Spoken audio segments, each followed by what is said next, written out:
आज मैं आपके सामने जो वीडियो लेकर आई हूँ वो एक नया टॉपिक है वो जो कि हम कवर करेंगे।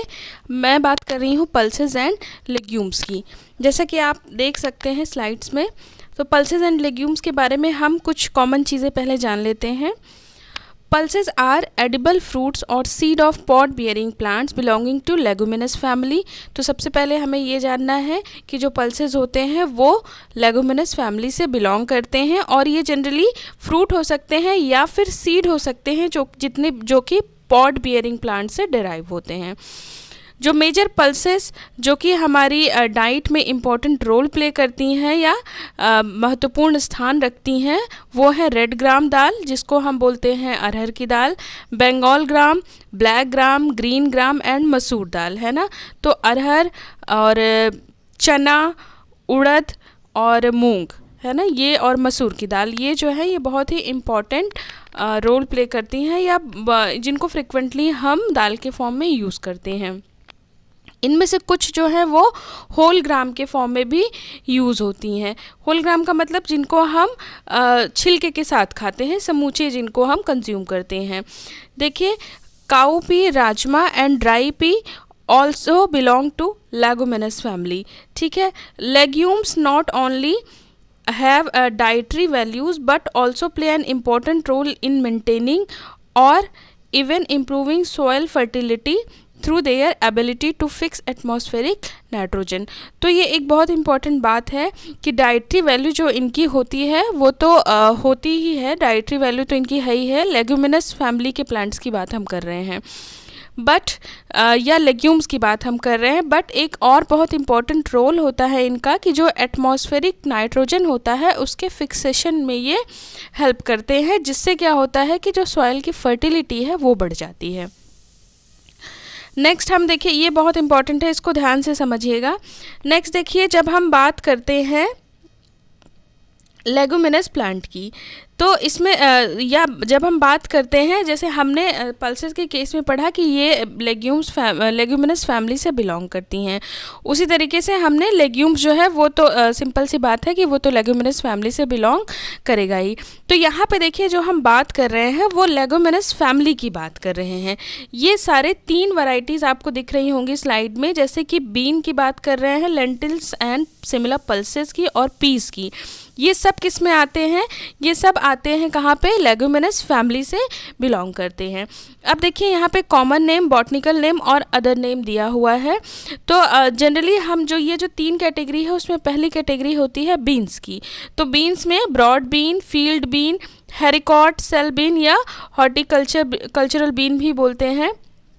देखिए, इनका जो कॉमन नाम है वो भी समझ लेते हैं। बीन में देखिए, ब्रॉड बीन को हम बकला या अवराई भी बोलते हैं। फील्ड बीन जो होता है सेम आप सब्जियों में सेम की सब्जी आपने खाई होगी, तो इसको हम क्या बोलते हैं? फील्ड बीन बोलते हैं। हैरिकॉट बीन, सेल बीन या फिर हॉर्टिकल्चरल बीन, ये क्या होता है? राजमा, या फिर हम इसको किडनी बीन भी बोलते हैं, कॉमन बीन भी बोलते हैं, फ्रेंच बीन भी बोलते हैं। इसके कई नाम हैं, है ना। तो किडनी बीन भी बहुत कॉमन यूज़ होता है, उसका मतलब क्या है? राजमा।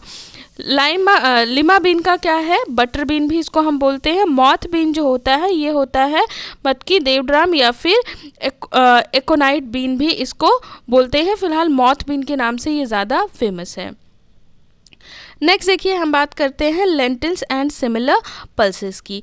तो दूसरी जो कैटेगरी होती है लेगुमिनस प्लांट की वो होती है लेंटिल्स की, या हम इनको सिमिलर पल्सेस भी कहते हैं। इसमें लेंटिल्स में देखिए, लेंटिल्स जनरली हम किसको बोलते हैं? मसूर को, है ना। बंगाल ग्राम जो होता है इसको चिकपी या छोले भी बोलते हैं, या हम इसको चना की दाल के फॉर्म में भी कंज्यूम करते हैं।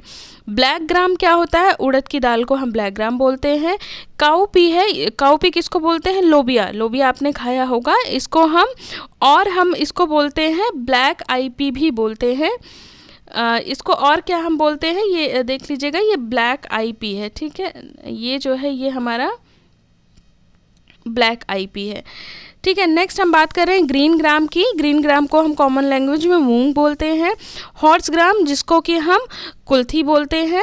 फिर देखिए खेसारी दाल, ये तो इसका कोई वैसा नाम नहीं है, इसको वैसे हम बॉटनिकल नेम इसका लेथाइरस सटाइवम है, बट जनरली हम इसको खेसारी नाम से जानते हैं या खेसारी दाल के नाम से जानते हैं।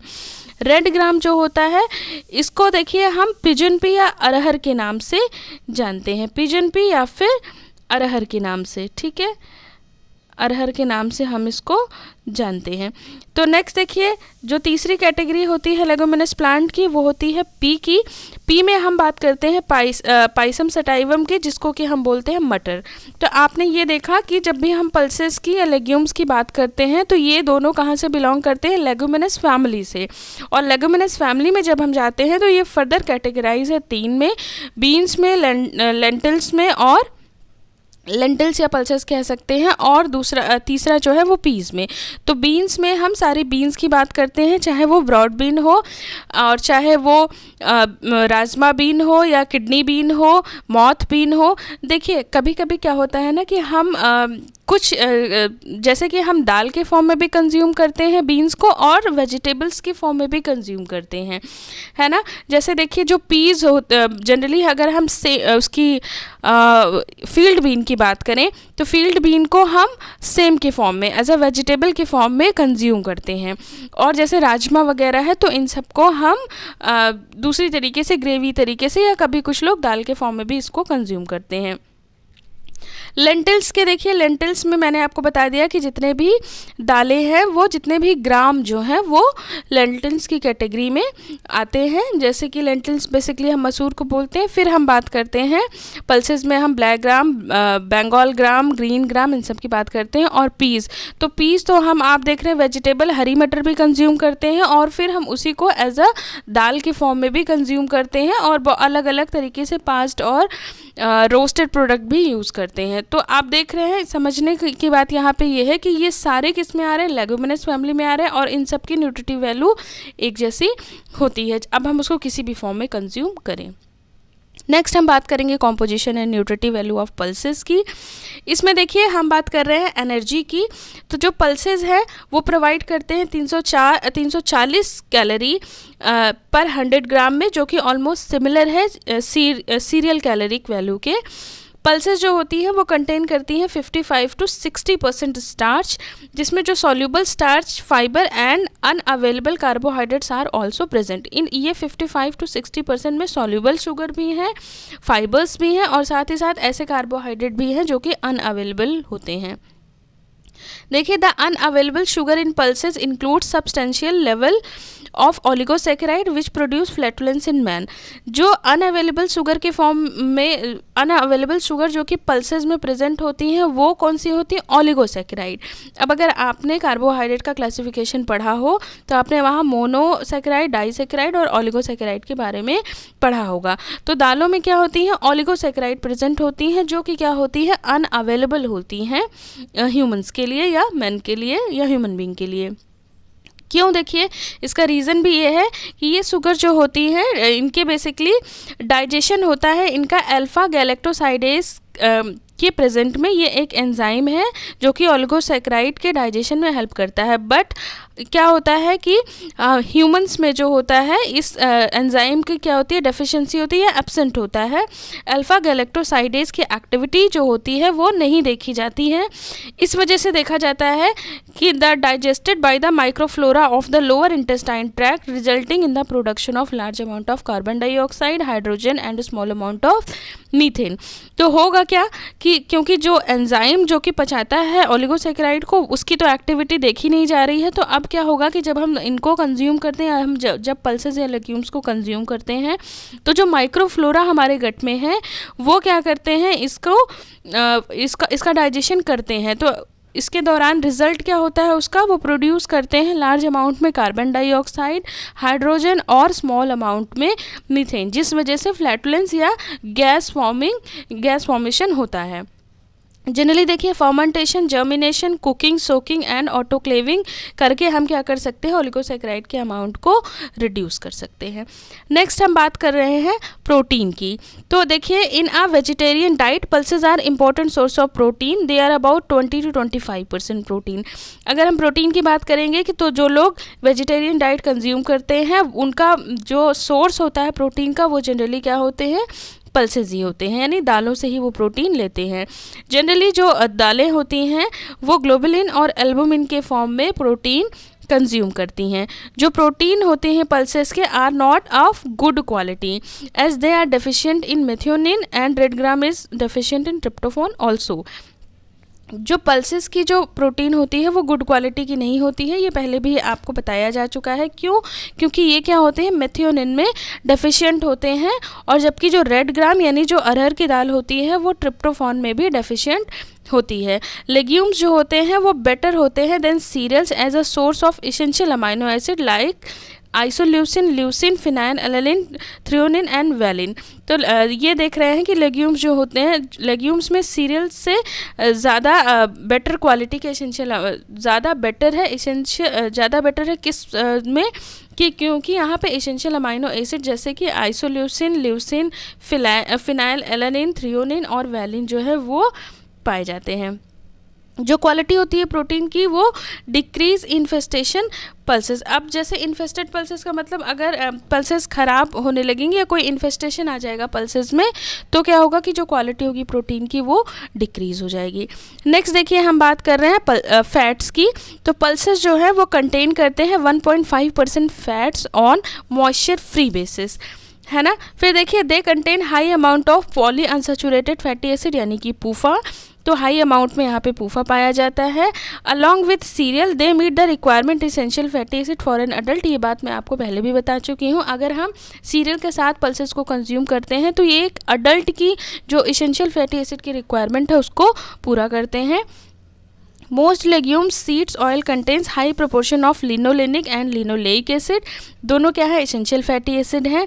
जनरली देखिए लेग्यूम सीड ऑयल कह रहे हैं ना कि कंटेन कर रहे हैं हाई प्रोपोर्शन में लिनोलेइक और लिनोलेनिक एसिड को। They undergo oxidative rancidity during storage, result in loss of protein solubility, of flavour development and loss of nutritive quality. एक प्रॉब्लम ये भी है क्योंकि यहाँ पे इसेंशियल फैटी एसिड या फैटी एसिड पाए जा रहे हैं तो क्या होता है यहाँ पे ऑक्सीडेटिव रेंसिडिटी भी देखी जाती है। अगर ज़्यादा दिन तक आप स्टोर करते हैं तो रिज़ल्ट क्या होता है कि प्रोटीन का लॉस होता है, प्रोटीन सॉल्युबिलिटी जो होती है वो लॉस होती है, ऑफ फ्लेवर डेवलप हो जाता है और न्यूट्रिटिव क्वालिटी भी गिरती है। साथ ही देखिए oleic, stearic acid and palmitic acid भी यहाँ पर यानी पल्सेस में प्रेजेंट होते हैं। नेक्स्ट हम बात कर रहे हैं विटामिन एंड मिनरल्स की। तो जो पल्सेस होते हैं ये कंटेन करते हैं calcium, magnesium, zinc, iron, phosphorus and potassium. 80% जो फास्फोरस होता है वो किस फॉर्म में प्रेजेंट होता है, फाइटेट के फॉर्म में प्रेजेंट होता है। फिर देखिए कह रहे हैं कि फाइटिन कॉम्प्लेक्स जो होता है, phytin complex with protein and minerals and renders them biological unavailable to human beings and animals। ये सिंपल वही जो पहले हमने बात की है कि जो फास्फोरस होता है वो फाइटेट के फॉर्म में या फाइटिक एसिड के फॉर्म में होता है, और फाइटिन क्या होता है, ये प्रोटीन और बाकी मिनरल्स के साथ क्या होता है, कंबाइन कर लेता है और ह्यूमन बीइंग के लिए या फिर एनिमल्स के लिए क्या करता है, मिनरल्स की और प्रोटीन की अवेलेबिलिटी को रोक देता है। फिर देखिए प्रोसेसिंग अगर हम कर लें जैसे कि कुकिंग है, सोकिंग है, जर्मिनेशन है, फर्मेंटेशन है, तो क्या होता है, एलिमिनेट हो जाता है एप्रिशिएबल अमाउंट में फाइटिन, है ना। तो फाइटिन कंटेंट क्या होगा, एप्रिशिएबल अमाउंट में हम रिड्यूस कर सकते हैं by cooking, soaking, germination, fermentation. फिर देखिए लेग्यूम सीड्स जो होती हैं वो एक्सीलेंट सोर्स होती हैं बी कॉम्प्लेक्स वाइटामिन का, पर्टिकुलरली किसमें, थायमिन में, फॉलिक एसिड में एंड पेंटोथेनिक एसिड में। Like cereals they do not contain and vitamin A, they do not contain vitamin A or C but germinated legumes contain some vitamin C। Cereals की तरह इनमें vitamin A और vitamin C नहीं होता, लेकिन हम जब जर्मिनेशन करा देते हैं तो विटामिन सी का अमाउंट देखा जाता है।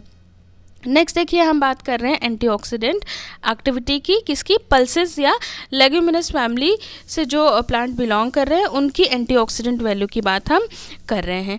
इसमें देखिए क्या है कि rajma and soyabean have better antioxidant value than other pulses.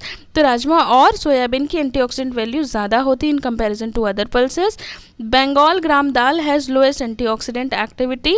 फिर देखिए by boiling and pressure cooking total phenolic content increase in whole gram like green gram and Bengal gram. देखिए हम ये बहुत इंपॉर्टेंट बात है, कह रहे हैं कि अगर हम बॉइलिंग कर देते हैं या प्रेशर कुकिंग कर देते हैं, जो टोटल फिनोलिक कंटेंट है, टोटल फिनोलिक कंटेंट का मतलब जो टीपीसी का जो अमाउंट होता है वो क्या हो जाता है, बढ़ जाता है। होल ग्राम्स की बात हम कर रहे हैं, है ना, जब हम छिलके के साथ हम करते हैं कंज्यूम।